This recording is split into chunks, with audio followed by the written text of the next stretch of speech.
আমাদেরকে একমত হতে হবে নির্বাচিত বা ইন্টারিম গভর্নমেন্ট যেটাই থাকুক না কেন সিস্টেমের জায়গায় কিন্তু অপরিবর্তিত থাকতে হবে, নীতির ধারাবাহিকতা রক্ষা করতে হবে, এটা হলো গুরুত্বপূর্ণ।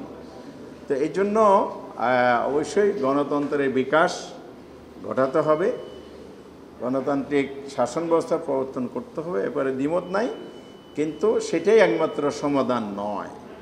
কারণ নির্বাচিত সরকার এসেও কিন্তু আমরা নৈরাজ্য দেখেছি, অস্থিতিশীলতা দেখেছি। মূল কথা হচ্ছে দেশের ইন্টারেস্টে, দেশের স্বার্থে আমাদেরকে ঐক্যমত থাকতে হবে, ঐক্যবদ্ধ থাকতে হবে, এটি হলো গুরুত্ব। এখন ধারাবাহিকতা রক্ষা করার জন্য সবাই আন্তরিক কিনা, এটা হলো বড় প্রশ্ন। কারণ সিনসিয়ারিটি না থাকলে তো এখানে আপনি যত ভালো উদ্যোগ করি এটা সফল হবে না। এই জন্য সবাইকে আন্তরিক হতে হবে, ইন্টারিম গভর্নমেন্টকেও সবাইকে অ্যাকোমোডেট করে, যেমন একটা শেয়ারিংটা সামিটে এবং এখানে পলিটিক্যাল পার্টি অল স্টেক হোল্ডারকে অ্যাকোমোডেট করার জন্য যে কাজগুলো করছে, এটা একটা সিনসিয়ারিটি বোঝা যায়। কিন্তু আলটিমেটলি সবাইকে এক জায়গায় আসতে হবে। ওই যে বারবার বলতে চাই, যেটা দেশের স্বার্থকে প্রাধান্য দিতে হবে। 2009 সালে যে আওয়ামী লীগ সরকার আসলো, সেই সময়ে নীতিগত অনেকগুলো পরিবর্তন এনেছে। বলা যায় যে হাই প্রফিট মোটিভ থেকেই বিনিয়োগের মেগা প্রজেক্ট গ্রহণ করেছে।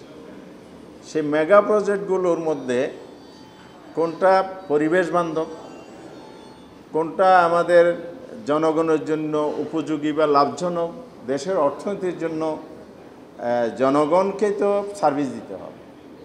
এখানে যেটা হয়েছে, মেগা প্রজেক্টগুলো কয়লা বিদ্যুৎ যদি আমরা বলি, গোটা পৃথিবীর মানুষ এখন কয়লা বিদ্যুৎ বিরুদ্ধে অবস্থান নিয়ে আছে এবং নবায়নযোগ্য জ্বালানির জন্যেই কিন্তু ইনফ্লুয়েন্স করা হচ্ছে, বায়ু বিদ্যুৎ সহ। আমাদের বাংলাদেশে কয়লা বিদ্যুৎ যেগুলো হয়েছে, যেমন মাতারবাড়িতে চালু হয়েছে, এগুলোর ইম্প্যাক্ট খুবই খারাপ এবং অদূর ভবিষ্যতে সেখানকার জনস্বাস্থ্য এমন পর্যায়ে নিয়ে যাবে, সেখানে ক্যান্সারের ঝুঁকি অনেক বেশি বাড়বে।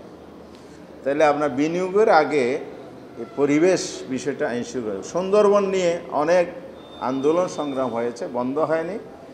তাহলে এগুলো ইম্প্যাক্ট আলটিমেটলি সুন্দরবন আর থাকছে না। এরপরে আমরা বলতে চাই, আমরা যেগুলো বলেছি সেটা হচ্ছে আপনার পরিবেশ বান্ধব হতে হবে, সোশ্যাল জাস্টিস এনশিওর করতে হবে, আপনাকে গুড গভর্নেন্স, চাঁদাবাজি, সন্ত্রাস, দুর্নীতি, অ্যান্টি কারাপশন মেজর যদি আপনি না নিতে পারেন, তাহলে এখানে বিনিয়োগকে সাস্টেইন করা যাবে না। তো বিগত সরকার যেহেতু দেশটাকে একটা শ্রেণী গোষ্ঠী তৈরি করেছে, দলীয়ভাবে বেনিফিট করেছে, জনগণকে আসলে এক সুফল ভোগ করতে পারেনি। আর্টিফিশিয়ালি প্রবৃদ্ধি বাড়ানো হয়েছে, মেগা প্রজেক্টের মাধ্যমে প্রবৃদ্ধি বেড়েছে আমাদের, তারপরে এটা জনবান্ধব হয়নি।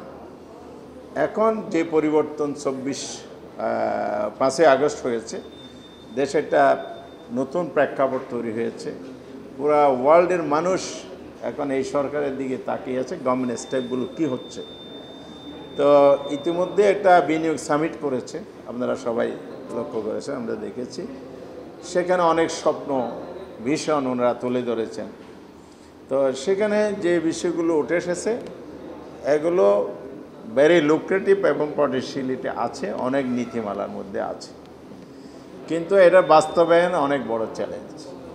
সেই চ্যালেঞ্জগুলো যদি সরকার মোকাবেলা করতে পারে, মিনিমাইজ করতে পারে, তাহলে এফডিআই যেমন বাড়বে, লোকাল বিনিয়োগকারীও কিন্তু ইন্টারেস্ট ফিল করবে। আমাদের দেশের অনেক প্রবাসী আছে যারা দেশে বিনিয়োগ করতে চায় না, কারণ বিনিয়োগ লাভের জন্য। তা আমরা সম্পদ, মূলধন এগুলো যদি সে সেফটি সিকিউরিটি দিতে না পারে, তাহলে কোনো দিন কেউ এখানে দেশি বিনিয়োগকারী বলেন, বিদেশি বিনিয়োগকারী কেউ আসবে না। এই জন্য আমরা তাদেরকে বলেছি, বাংলাদেশের এই বিনিয়োগকে যদি সাস্টেন করতে হয়, ফার্স্ট টাইম পলিটিক্যাল কমিটমেন্টের জায়গা হবে। আমরা নীতির ধারাবাহিকতা রাখবো যদি আমাদের ভ্যালুজের সাথে সমন্বয় রেখে এই নীতিমালা হয়, দেশের ইন্টারেস্ট সামনে রেখে যদি নীতিমালা হয়, আমার সভারেন্টিকে চ্যালেঞ্জের মুখে সেটা যেন না হয়। এবারও যে ইনক্লুসিভ যদি নীতিমালা আমরা করতে পারেন, তাহলে সেক্ষেত্রে আমাদের সাপোর্ট থাকবে। সেকেন্ড থিং আমরা বলেছি, যে বিনিয়োগগুলো হবে সে বিনিয়োগ যেন আমার দেশের ইন্টারেস্ট এনশিওর করার জন্য বৈদেশিক বিনিয়োগের ম্যাক্সিমাম শেয়ারিং যাতে আমাদের দেশের হয়, আবার তাদেরকেও বিভিন্ন প্রণোদনা সুযোগ সুবিধা দিতে হবে, প্রশাসনিক নৈরাজ্য বন্ধ করতে হবে, আইনি প্রোটেকশন দিতে হবে। এরপরে কস্ট অফ আপনার যে ব্যাংক ইন্টারেস্ট যেটা সেটা কমিয়ে আনতে হবে সহনীয় পর্যায়ে, কারণ 15% ব্যাংক ইন্টারেস্ট। এরপরে বিনিয়োগের ইন্ডাস্ট্রিয়াল বিনিয়োগের একটা বড় জায়গা হলো শেয়ার মার্কেট যে কেলেঙ্কারি, এই নৈরাজ্য বন্ধ করতে হবে।